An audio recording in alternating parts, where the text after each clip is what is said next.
I think we need to change the attitudes of healthcare providers, so oncology nurses and oncologists, to allocate time to talk to patients about their late side effects.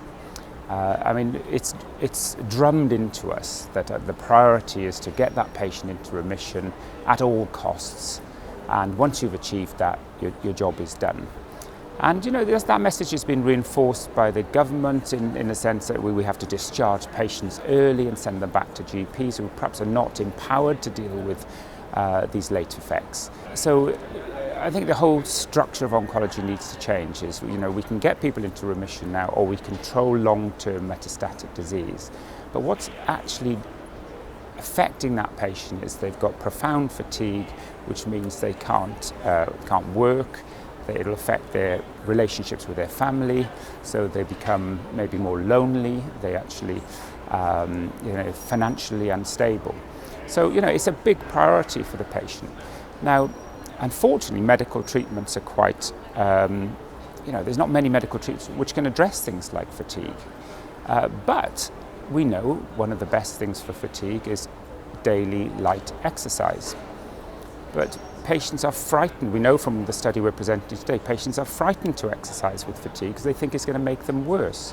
So we need to change that message. The other thing we need to do is develop more of an integrated, joined-up exercise rehabilitation program so that patients actually get referred to a, say, level 4 gym instructor or someone, or an experienced walking group leader who can get people, motivate people to exercise.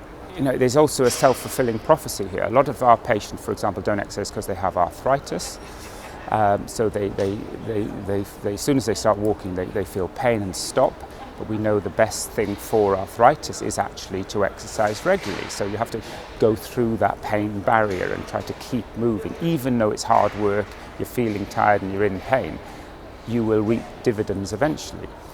So as an oncology community, we need to think laterally and say, well, hang on, if that patient's got arthritis, maybe we should treat the arthritis and then refer them on a program to allow them to break past that barrier.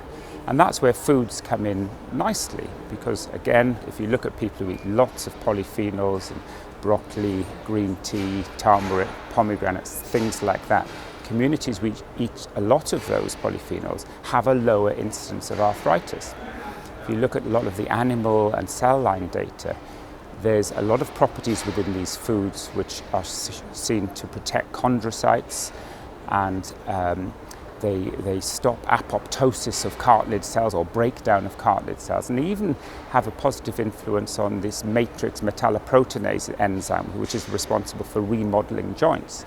So we know there's scientific data, we know there's epidemiological data, yet how many people are told to increase their polyphenol intake because they've got arthritis, or to protect them from arthritis, which is going to happen because of the drugs we've given them. And we know that happens with aromatase inhibitors in 40%, for example.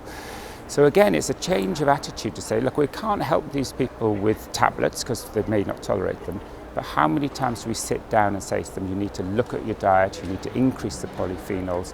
And again, if it looks like they're not able to do that, a polyphenol-rich supplement would be absolutely ideal, but it needs to be taken long-term and it needs to be taken early in the disease process.